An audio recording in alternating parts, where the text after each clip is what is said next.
Sekian jumpa kembali di Pelajar Geografi bersama Bapak ya. Gimana kabarnya hari ini? Ya, semoga selalu sehat ya semua kalian.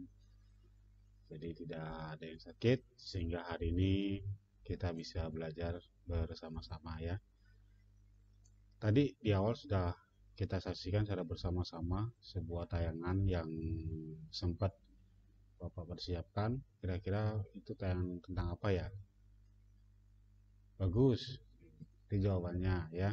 Jadi tayangan itu adalah tentang video bencana alam. Nah, kalau kita mengamati mungkin ada yang bertanya dalam hati,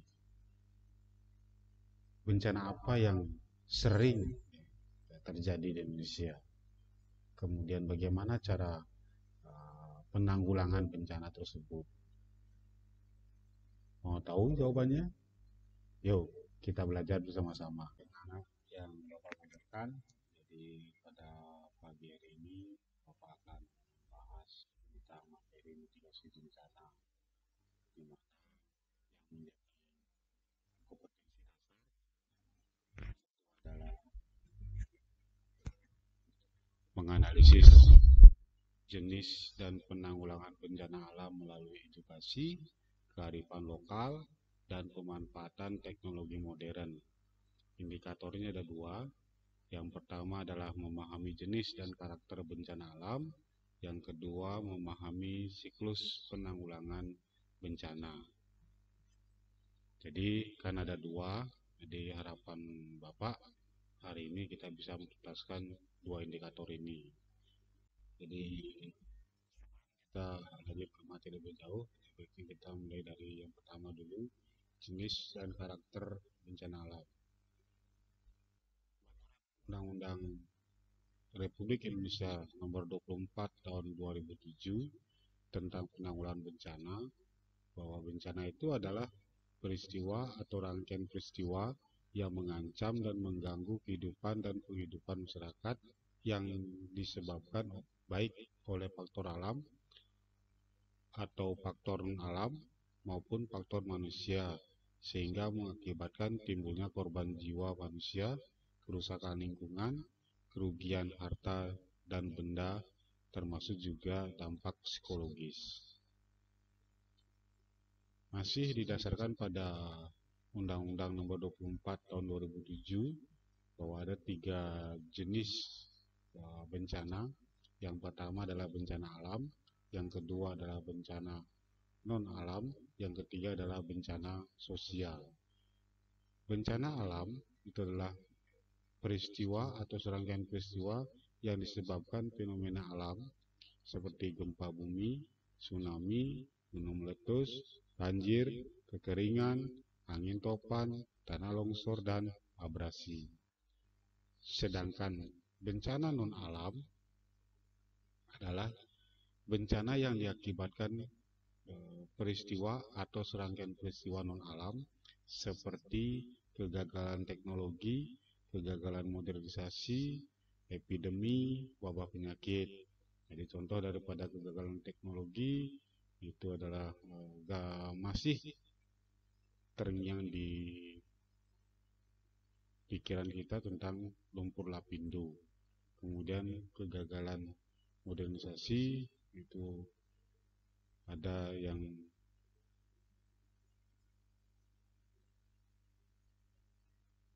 untuk epidemi itu adalah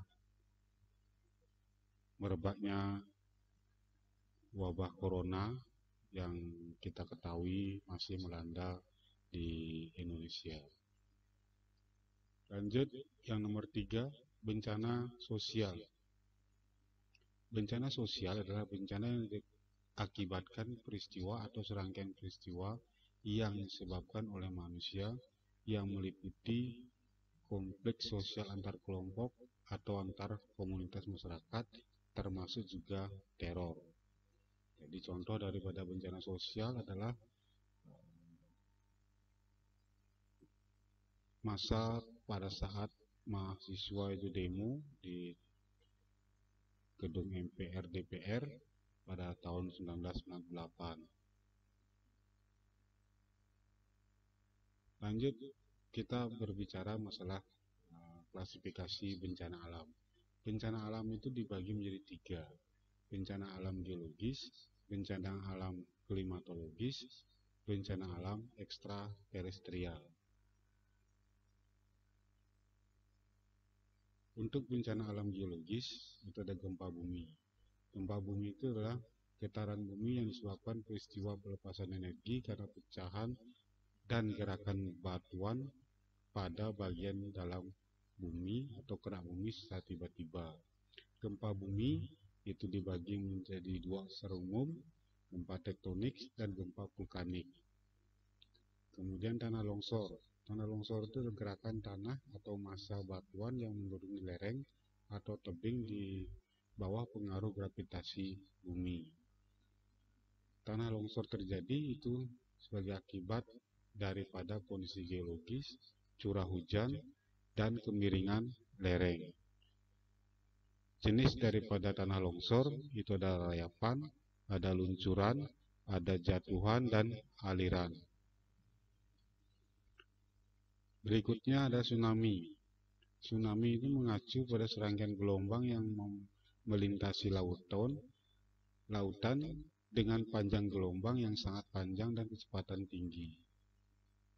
Kemudian gunung meletus adalah bagian dari aktivitas vulkanik yang dikenal dengan istilah erupsi. Bahaya letusan api berkaitan dengan proses dan material yang dikeluarkan gunung api itu meletus. Adapun material yang dikeluarkan daripada aktivitas vulkanik itu adalah lava, kemudian awan panas, kemudian lahar, dan abu, pasir, dan vulkanik. Kemudian yang kedua, bencana alam klimatologis. Bencana alam klimatologis merupakan bencana alam yang disebabkan oleh fenomena cuaca yang mempunyai potensi menimbulkan bencana, menghancurkan tatanan kehidupan sosial, dan menimbulkan korban jiwa manusia. Fenomena yang termasuk dalam bencana klimatologis itu antara lain yang pertama adalah banjir. Banjir adalah luapan air dalam jumlah yang besar di luar batas normalnya, terutama di atas tanah yang biasanya kering.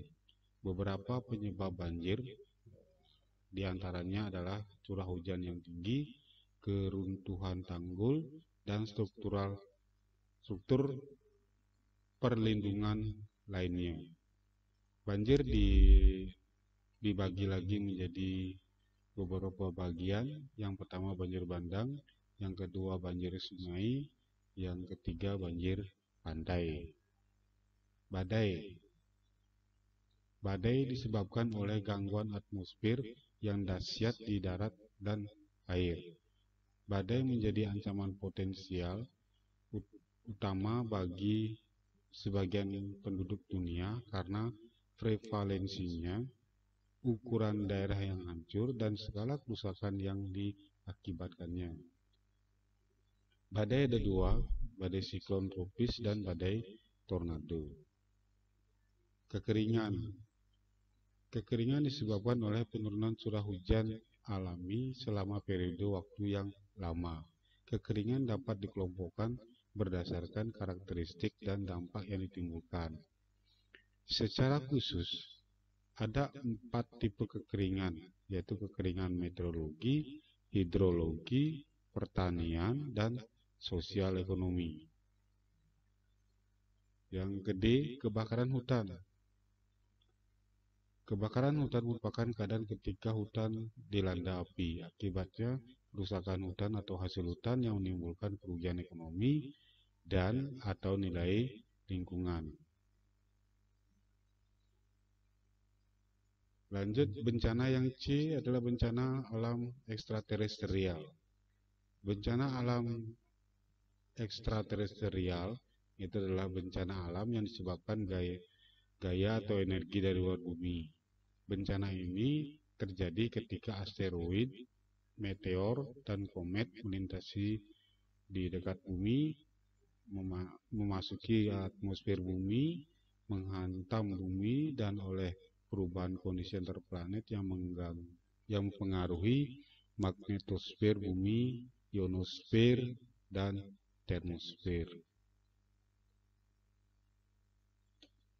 Itu pemaparan Bapak tentang materi mitigasi atau bencana alam, terutama dalam pengertian, kemudian jenis-jenisnya, kemudian karakteristiknya. Lanjut ke siklus penanggulangan bencana. Ada 3 tahapan penyelenggaraan penanggulangan bencana. Yang pertama adalah prabencana yang meliputi situasi tidak terjadi bencana. Yang B, situasi terdapat potensi bencana. Yang nomor 2 itu adalah tahap tanggap darurat yang dilakukan dalam situasi terjadi bencana. Yang ketiga adalah pasca bencana yang dilakukan setelah terjadi bencana. Skema rancangan penanggulangan bencana adalah perencanaan penanggulangan bencana disusun berdasarkan hasil analisis risiko bencana dan upaya penanggulangannya.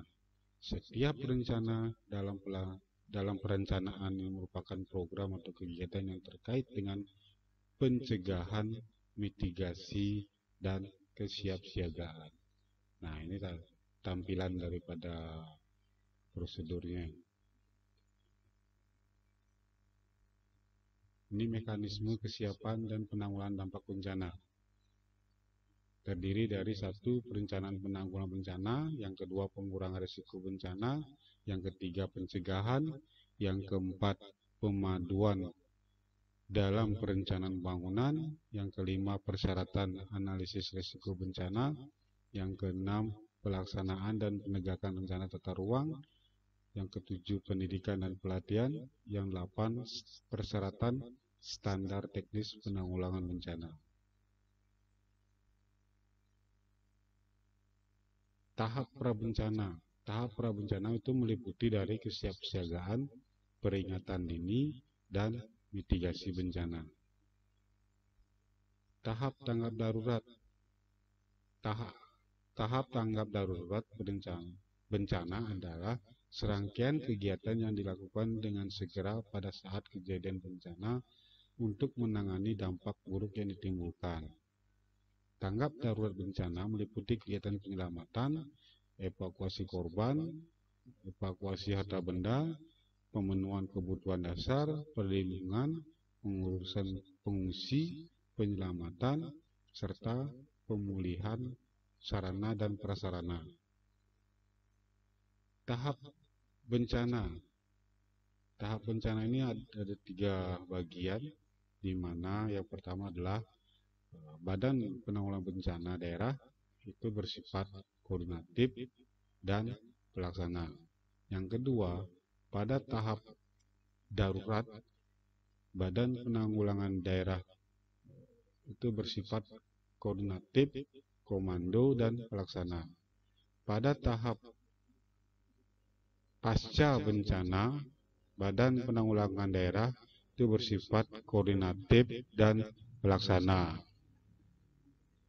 Kemudian tujuan penanggulangan bencana antara lain: satu, memberikan perlindungan kepada masyarakat dari ancaman bencana, menyelaraskan peraturan perundang-undangan yang sudah ada, menjamin terselenggaranya penanggulangan bencana secara terencana, terpadu, terkoordinasi, dan menyeluruh. Yang keempat, menghargai budaya lokal.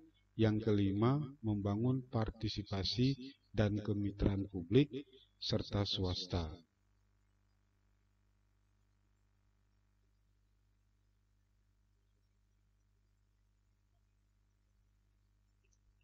Baik anak-anak, itu yang bisa Bapak sampaikan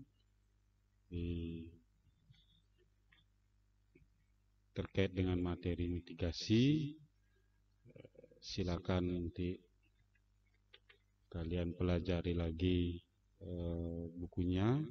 Kemudian jangan lupa mengerjakan tugas yang sudah Bapak kirim lewat Google Classroom, karena di sana sudah lengkap, biar lebih paham dengan materi lagi. Itu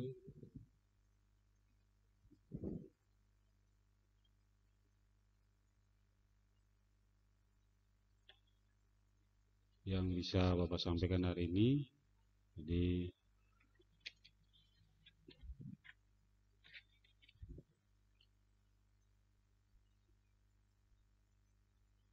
untuk hari ini sekian dulu pertemuan kita.